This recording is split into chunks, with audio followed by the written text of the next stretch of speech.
Hello everyone. In this video, we are going to see Schedule 3 of CGST Act 2017.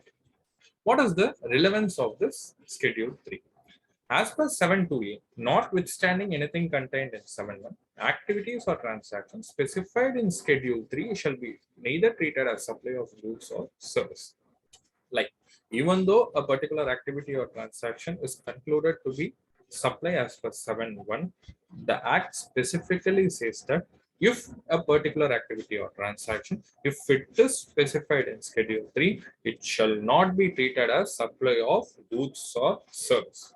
That's why the Act has specified notwithstanding clause. Notwithstanding anything contained in 7.1, activities or transactions specified in Schedule 3 shall be treated neither treated as supply of goods or service. What are all the activities? Let us see one by one. First one, services by employee to employer. Employment related service. In the course or furtherance of employment, employee providing service to employer. In return, he is getting in consideration as a salary. On such salary and employment services, no GST is applicable. Service by court or tribunal established under any law. Any service provided by court or tribunal is not taxable. Court includes district court, high court, and supreme court. Next one, functions performed by MPs, MLAs, member of panchayat, member of municipalities. For the functions performed by these MPs or MLAs, some salary will be paid. On such salary, no GST is applicable. Duties performed by person who holds post in pursuant to provisions of the Constitution. For example, election commissioner or president of India. For the service provided by these people, some fees or some remuneration will be paid. On such activities, no GST is applicable. Duties performed by person as a chairperson or a member or a director of a body established by central government or state government or local authority.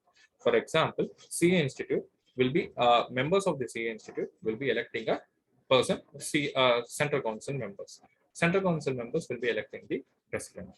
The services performed by the president or central council member is not subject to GST. Why? Because this is a body established by the central or state government, and president and the council members, CA Institute president and the council members are holding in pursuance to the or holding the position in the body established by the central or state government.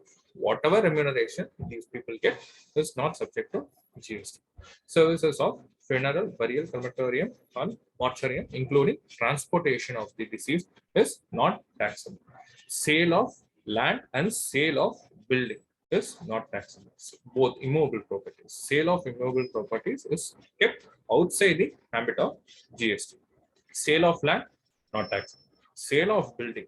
If I am selling the building before I getting the certificate of completion, then it is supplied. However, if I am selling the building after getting the certificate of completion, then the building is a immovable property. So the sale of the building is not taxable as per Schedule 3 of CGST Act. Next, actionable claims other than lottery, betting, and gambling. You know about lottery, betting, and gambling. What is actionable claims? For that, I have given you the illustration. Messrs. Raju Limited procured a portfolio of NPAs. NPAs is for non-performing assets. Like bank will be giving loans to the borrowers. Some borrowers may not be repaying the loan. Then that will be considered as NPA. Such NPA will be transferred to recovering agent. Recovering agent like Raju Limited, they will recover the receivables from the borrowers, and bank will be given the payment by the Raju Limited for because banks will be having a certain working capital criteria to maintain. So what banks will do means they will be transferring the receivables to the some company recovering agent, and they will be paying lump sum ad hoc amount before they collecting it from the borrower. This transaction is a very good example of actionable claims. Raju Limited procured a portfolio of NPA from XYZ Limited for a consideration of 7 crores. Whether GST is leviable on 7 crores.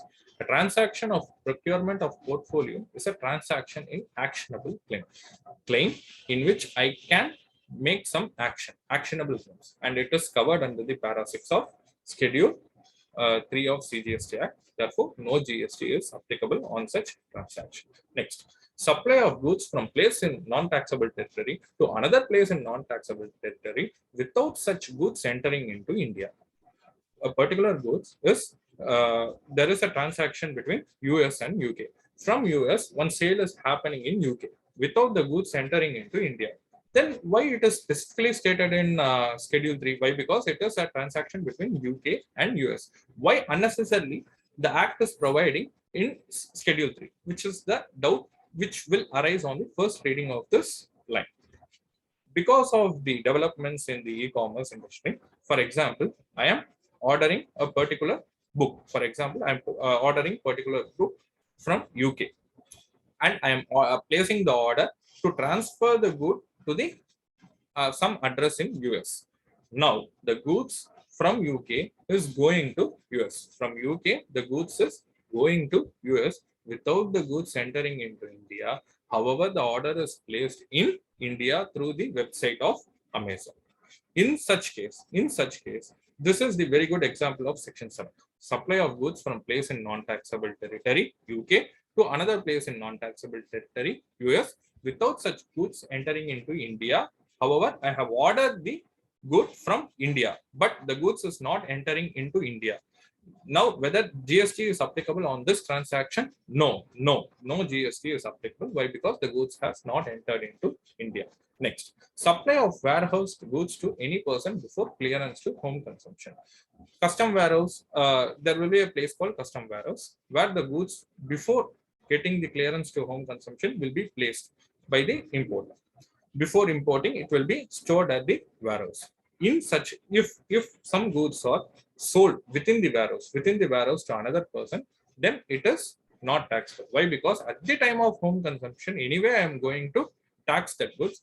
In between, if it is happening within the warehouse, I need not specifically or separately charge charge GST on such transaction.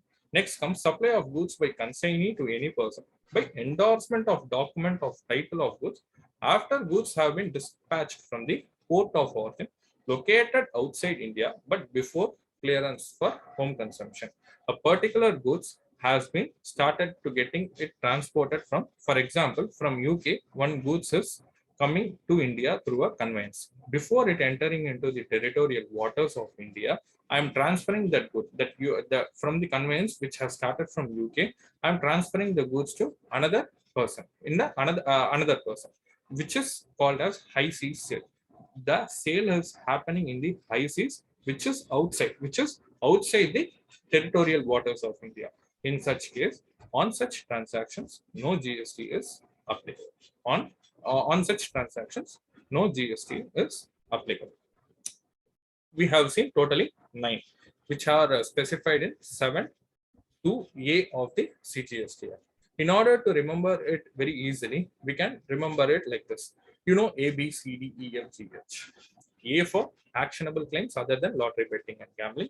B for sale of building or land. C for service by any court or tribunal established under law. D for duties performed by MP, MLA, duty performed by person holding post in pursuance to constitution, duties performed by chairperson or member of the director. E for service by employee to employer. F for funeral services. G for goods, sale of goods to any person before clearance to home consumption. H for 9th one, high seas sale. And we can also add in G, supply of goods from place in non-taxable territory to the another place in non-taxable territory. I repeat, A for actionable claims, B for sale of building, sale of land or building, C for services by court or tribunal, D for duties performed by MP, MLA, or person who hold position in pursuance to constitution, duties performed by any person or member, chairperson or member of director of board established by central government, and E for services by employee to employer, F for funeral services, G for goods, supply of goods from a place in non-taxable territory to another place in non-taxable territory, and we can also add supply of warehouse goods to any person before clearance. H for high seas sale. Next, as per 7(2)(b), what 7(2)(b) states is that Notwithstanding anything contained in 7.1, central government or state government may specify certain activities which have to be considered as neither a supply of service or supply of goods. What are all those activities? Services provided by central government, state government, or union territory in relation to functions entrusted to panchayat under Article 243G of Constitution or to a municipality under Article 243W of the Constitution.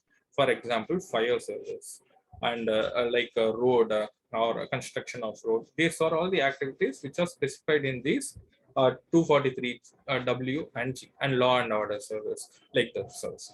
If the government is providing these services, on such services, on consideration which the government is getting on that, no GST is applicable because it is subject to which is not considered to be supply as per 7(2)(b) of the CGST Act. Next, services by state government by way of grant of alcoholic liquor license.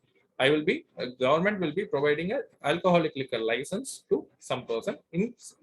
For allotting such license, they will be getting a consideration in form of license fee.